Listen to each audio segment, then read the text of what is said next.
साल था 1918। पूरी दुनिया एक भयानक महामारी से कांप रही थी। लोग अपने ही अपनों से दूर भाग रहे थे। मौत का डर हर गली, हर शहर और हर इंसान के दिल में बस चुका था। उसी दौर में मुंबई की एक छोटी सी फोटो स्टूडियो में एक फोटोग्राफर अपने पुराने कैमरे का लेंस साफ कर रहा था। उसका नाम था एस देवरे। उसे बिल्कुल अंदाजा नहीं था कि अगले कुछ पलों में उसके कैमरे में एक ऐसी तस्वीर कैद होने वाली है जो आने वाले 100 सालों तक करोड़ों लोगों की आस्था का सबसे बड़ा सहारा बन जाएगी। और वह तस्वीर थी साईं बाबा की। लेकिन सवाल ये है, आखिर साईं बाबा थे कौन? क्या वे भगवान थे, एक सिद्ध योगी, या एक सूफी फकीर, या फिर एक ऐसा रहस्य जिसे आज तक कोई पूरी तरह समझ ही नहीं पाया? अगर वे मुसलमान थे तो वे मंदिरों में भजन क्यों गाते थे? और अगर वे हिंदू थे तो पूरी जिंदगी मस्जिद में रहकर अल्लाह मालिक क्यों कहते थे? आखिर कैसे वे बिना तेल के दिए जला लेते थे? कैसे लोगों के मन की बातें जान लेते थे? और क्या सच में उनकी दी हुई उदी से असाध्य रोग ठीक हो जाते थे? और सबसे बड़ा रहस्य, क्या सच में उनकी जीवन शक्ति एक साधारण सी ईंट में समाई हुई थी, जिसके टूटते ही उन्होंने इस संसार को अलविदा कह दिया? तो चलिए दोस्तों, आज हम इतिहास, विज्ञान, आस्था और रहस्य की उन परतों को खोलेंगे जिनके पीछे छिपी है शिरडी के उस फकीर की असली कहानी, जिसे दुनिया आज साईं बाबा के नाम से जानती है। 19वीं सदी का समय महाराष्ट्र के अहमदनगर जिले में बसा था एक छोटा सा गांव शिरडी। उस समय शिरडी इतना साधारण गांव था कि वहां मुश्किल से 400 या 450 परिवार रहते थे। कच्चे रास्ते, मिट्टी के घर और चारों ओर सन्नाटा। लेकिन किसी को नहीं पता था कि यही छोटा सा गांव एक दिन दुनिया के सबसे बड़े तीर्थ स्थलों में गिना जाएगा। साल 1854 के आसपास एक दिन गांव वालों ने देखा कि एक गांव के बाहर एक पुराने नीम के पेड़ के नीचे एक 16 साल का तेजस्वी बालक ध्यान में बैठा है। ना उसे गर्मी की चिंता थी, ना बारिश की और ना ही ठंड की। वह दिन रात बस एक ही मुद्रा में बैठा रहता। गांव वाले हैरान थे। कुछ लोग उसे संत मानने लगे तो कुछ उसे पागल कहकर पत्थर तक मारते थे। लेकिन उस बालक की आंखों में एक अजीब सी शांति थी, जैसे वह इस दुनिया का होकर भी इस दुनिया का नहीं था। और फिर एक दिन वह अचानक गायब हो गया। पूरा गांव हैरान रह गया। लेकिन असली कहानी तो अब शुरू होने वाली थी। करीब 3 साल बाद धूप घेरा गांव के चांद पाटिल की बारात शिरडी पहुंची। उसी बारात के साथ वह रहस्यमय युवक वापस लौटा। जब वह युवक खंडोबा मंदिर के सामने पहुंचा, तब मंदिर के पुजारी महालसापति ने उसे देखते ही कहा, या साईं। और बस यहीं से वह हमेशा के लिए साईं बाबा कहलाने लगे। साईं शब्द फारसी भाषा से जुड़ा माना जाता है, जिसका अर्थ है फकीर या सूफी संत, और बाबा यानी पूजनीय पिता।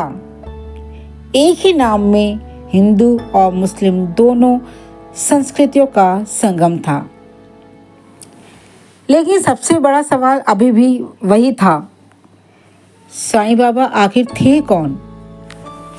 कुछ इतिहासकार कहते हैं कि उनका जीवन महाराष्ट्र के पाथरी गांव में एक ब्राह्मण परिवार में हुआ था, जबकि दूसरी मान्यता कहती है कि उनका पालन पोषण एक मुस्लिम सूफी फकीर ने किया था।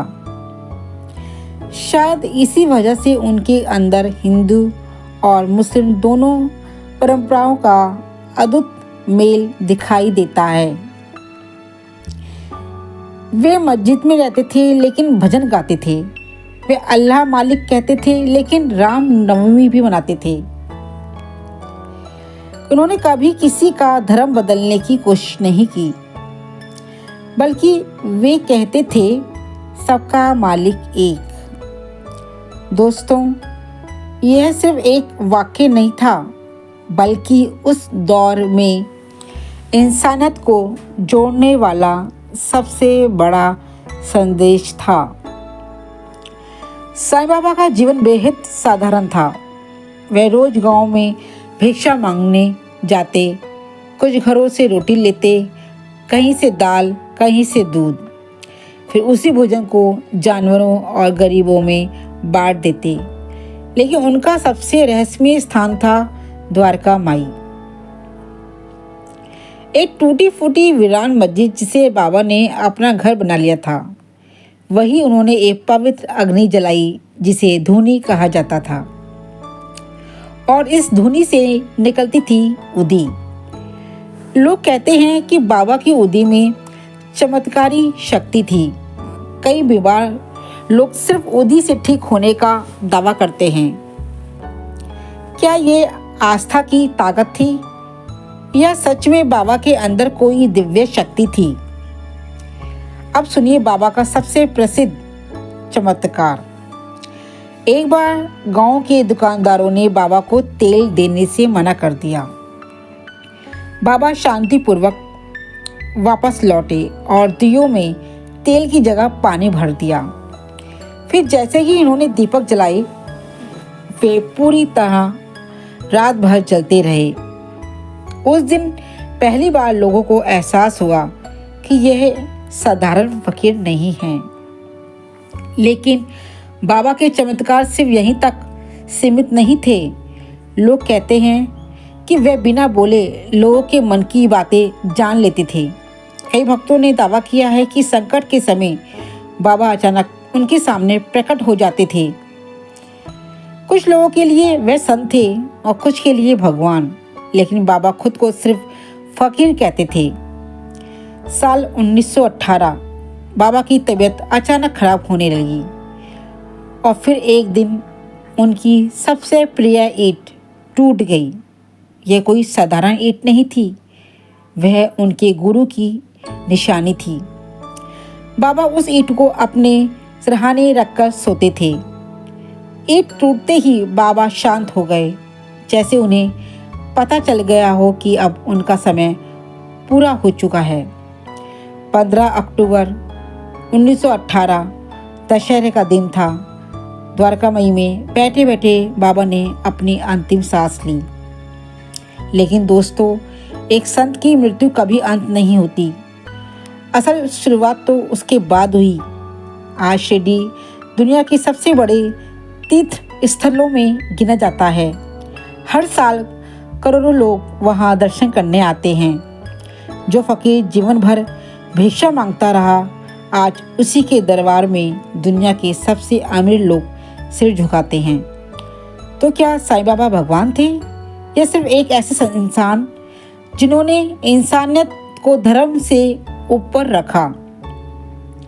इस सवाल का जवाब शायद विज्ञान कभी ना दे पाए, लेकिन करोड़ों भक्तों के लिए साईं बाबा आज भी जिंदा हैं।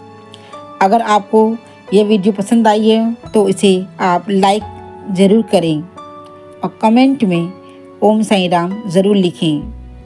पूरी वीडियो देने के लिए आप सभी साईं भक्तों का धन्यवाद। ओम साईं राम।